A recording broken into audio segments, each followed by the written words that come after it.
The Galactic Council called them emotional. They called them chaotic. They called them fractured. They called them humanity.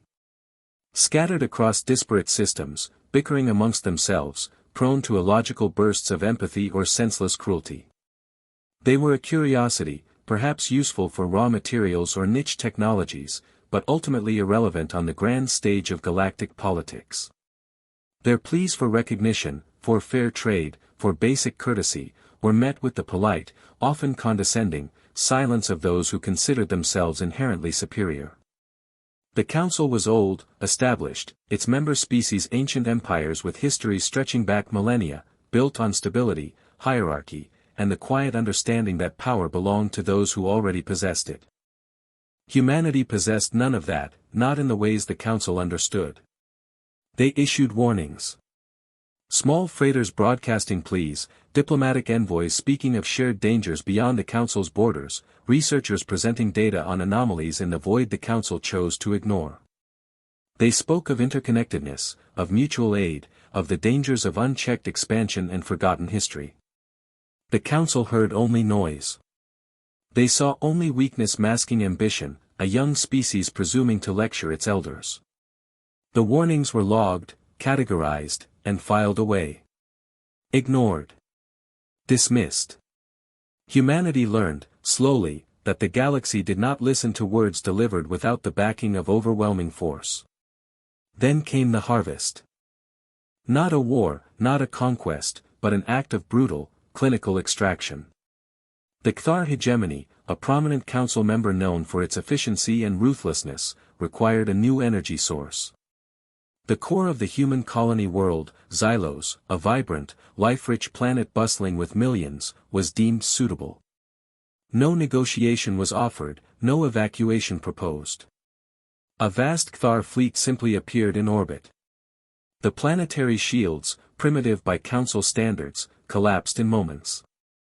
Then came the drill ships, kilometers long, boring into the crust, reaching for the core. Defense fleets, cobbled together from civilian ships and patrol craft, were vaporized. There were no prisoners taken, no surrender accepted. Just the methodical, horrifying destruction of a world and its people. The energy extracted powered Cthar systems for generations. The act was noted by the Council as a successful, resource acquisition operation. It was deemed profitable. A single courier vessel, the Star Wanderer, managed to escape the Xylos system before the Cthar dragnet tightened completely. Aboard were a handful of survivors, mostly civilians, and the agonizingly clear data logs of the planet's final moments. The screams through comms, the pleas for mercy, the cold, emotionless responses from the Cthar command, the visual feeds of continents tearing apart, oceans boiling, cities crumbling into dust. This data reached Earth. It was broadcast across every human system. It was shared in the quiet, stunned halls of what remained of human governance. It was not forgotten. It was seared into the collective consciousness. Humanity witnessed their own extinction on a single world, an act of casual, arrogant destruction that the galaxy barely registered. Silence fell over human space. Not the silence of despair, though despair was a bitter taste in every mouth. Not the silence of surrender, though many in the Council expected it. It was a different silence. A deep, profound cessation of external noise. Diplomatic channels went dead. Trade routes previously frequented by human freighters became empty. Probes sent by curious or predatory Council members found only automated responses, looping warnings, and systems that appeared, from a distance, to be shutting down. The Council interpreted this as collapse, the final gasp of an insignificant species broken by the reality of galactic power. They were wrong. Beneath the veil of this silence, a transformation occurred. Grief was channeled, not into mourning, but into fuel. Rage was honed, not into destructive chaos, but into focused, icy resolve. The fragmented nations and factions of Earth and its colonies unified, not under a banner of political convenience, but under the shared weight of trauma and a single, binding vow, never again. This vow was not spoken aloud in grand assemblies, it was etched into the face of every survivor, woven into the fabric of their redirected society. Survival was paramount, but survival alone was insufficient. Retribution, cold and complete, was the only acceptable payment for Xylos. Decades passed. Galactic calendars turned over, empires rose and fell in slow motion according to the Council's ancient rhythms. Humanity became a footnote in historical databases, an example cited in academic texts about the fragility of young species who failed to understand their place. Within human space, unseen and unheard, cities moved underground, orbital stations were repurposed into vast construction hubs, and research that had once seemed theoretical or forbidden was pursued with frantic, singular intensity.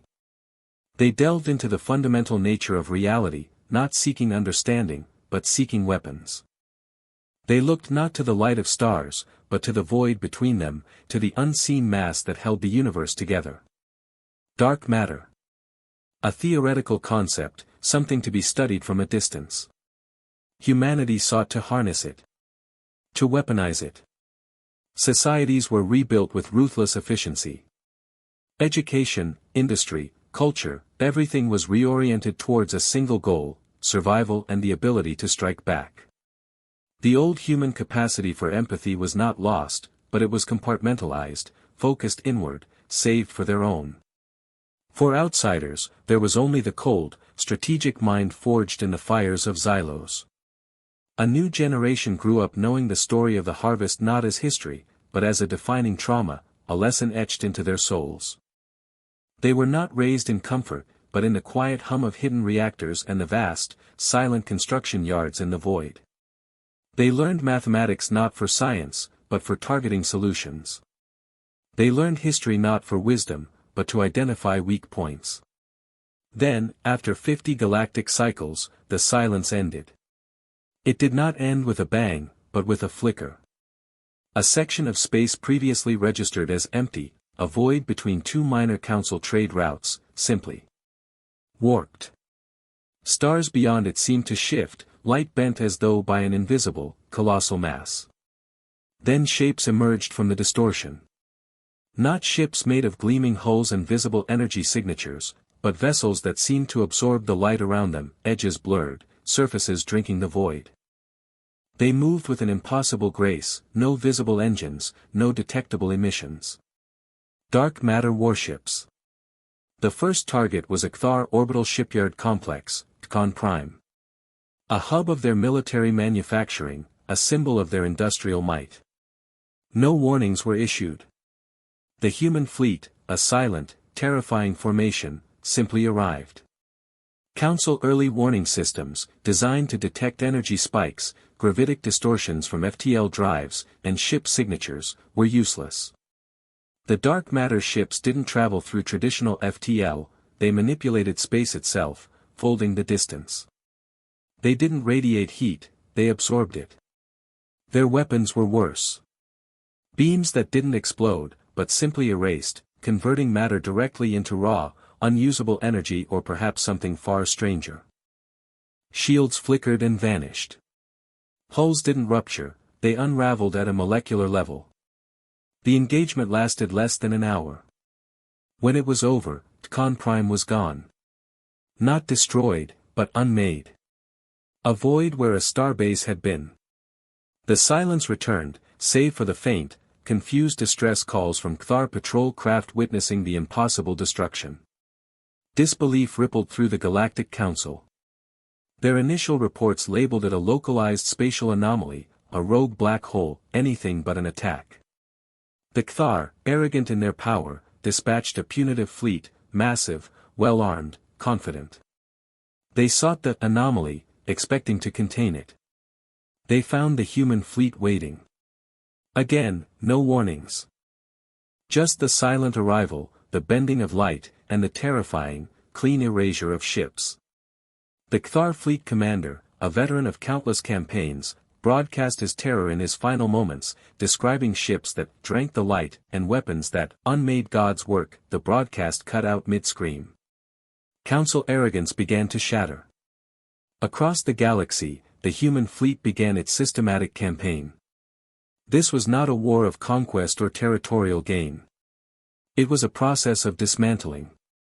Target selection was precise, chillingly logical. Military command centers. Key logistics hubs. Shipyards. Research facilities tied to the Harvest Project. The targets were eliminated with brutal efficiency, leaving behind only the vacuum and the unsettling silence that followed the human ships. There were no protracted sieges, no grand invasions of inhabited worlds. The human fleet struck at the neck, severing the head from the body, system by system. Psychological warfare was a key component of their strategy, though the humans would have called it simply memory. Before each strike, automated subspace broadcasts would begin, looping. Not threats, but data logs. The logs from the Star Wanderer.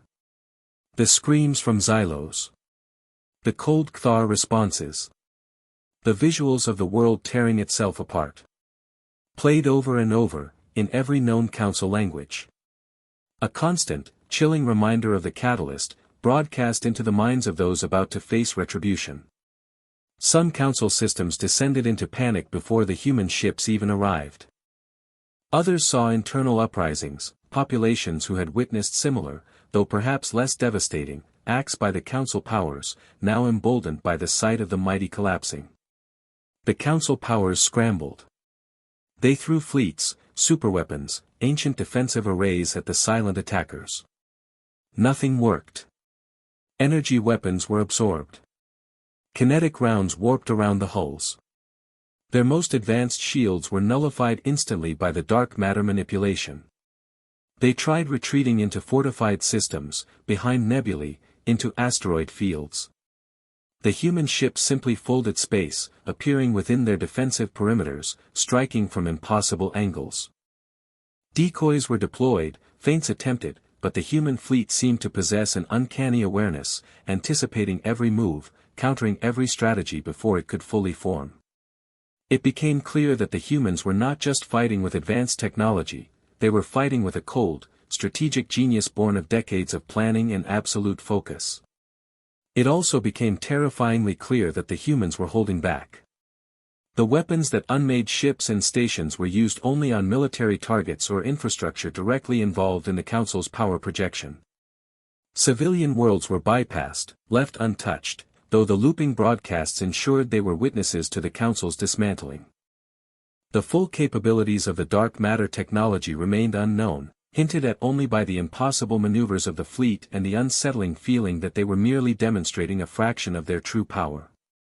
The galaxy felt the weight of that unspoken threat, the power held in reserve creating a dread far deeper than the destruction itself.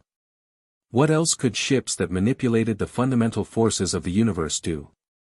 The Council, once arrogant, was now consumed by raw, primal fear. Their might had crumbled against a silent, relentless force they had once dismissed as insignificant. The crumbling of the enemy cohesion was inevitable. As human ships systematically removed key systems and fleets, the bonds that held the Galactic Council together frayed and snapped. Ancient rivalries resurfaced. Member species, witnessing the Cthulhu's fall and fearing they were next, began withdrawing their support, recalling their fleets, declaring neutrality that the humans acknowledged with silent indifference.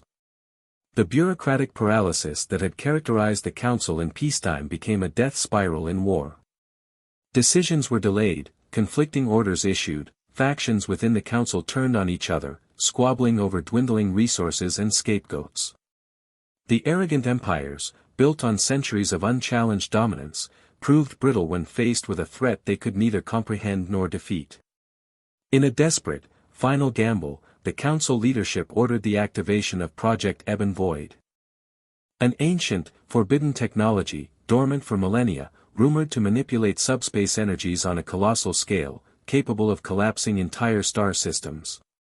It was a weapon of last resort, never tested. They believed it would unleash chaos sufficient to swallow the human fleet or at least force their withdrawal. They underestimated humanity again. The humans had spent decades not just building ships, but studying the underlying principles of reality, the same principles that govern the forbidden technologies. They didn't just know how to counter Ebb and Void, they knew how to redirect it. The human fleet approached the Council's central system, home to the gleaming, ancient capital world of Ethel. This was not just a military objective, it was symbolic.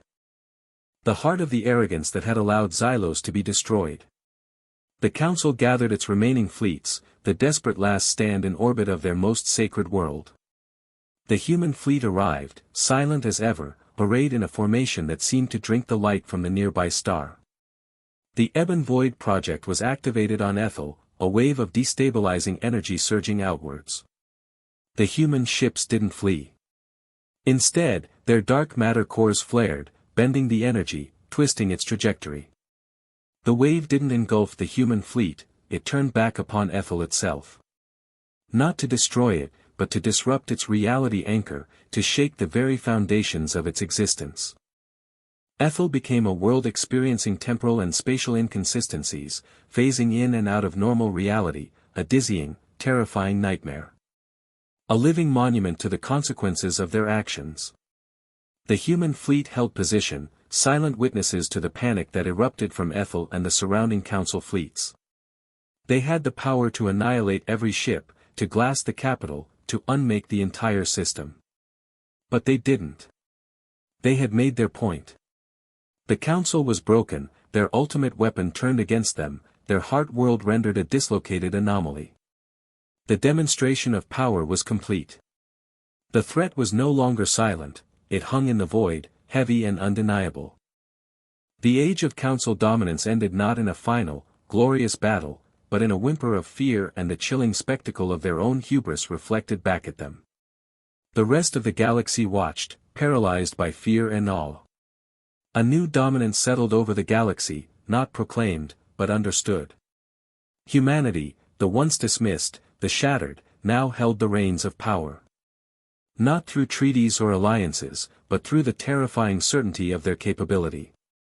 The galaxy entered a period of uneasy silence, a precarious status quo based on fear and the grim understanding that challenging humanity meant risking annihilation on a fundamental level.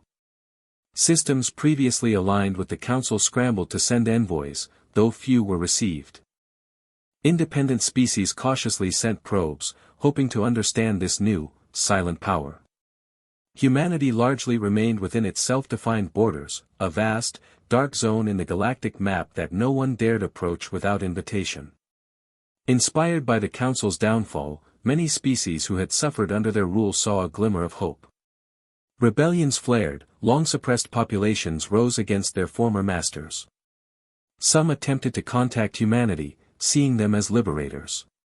Humanity offered no aid, no alliance. Their focus remained inward, their posture one of vigilant, overwhelming deterrence. They had fought for themselves, for vengeance, for survival. They were not galactic saviors, merely the architects of the old order's destruction. This indifference, this focus solely on their own, was perhaps as chilling to the galaxy as their weapons. Within human space, the weight of victory settled. The cost of 50 years of relentless focus, of hardening their hearts, of building weapons that unmade the universe, began to be tallied. Admiral Anya Sharma, who had watched Xylos die as a child and had commanded the Silent Fleet, stood on the bridge of the Vigil, her flagship, a vessel that pulsed with contained dark matter energy. She had achieved what seemed impossible.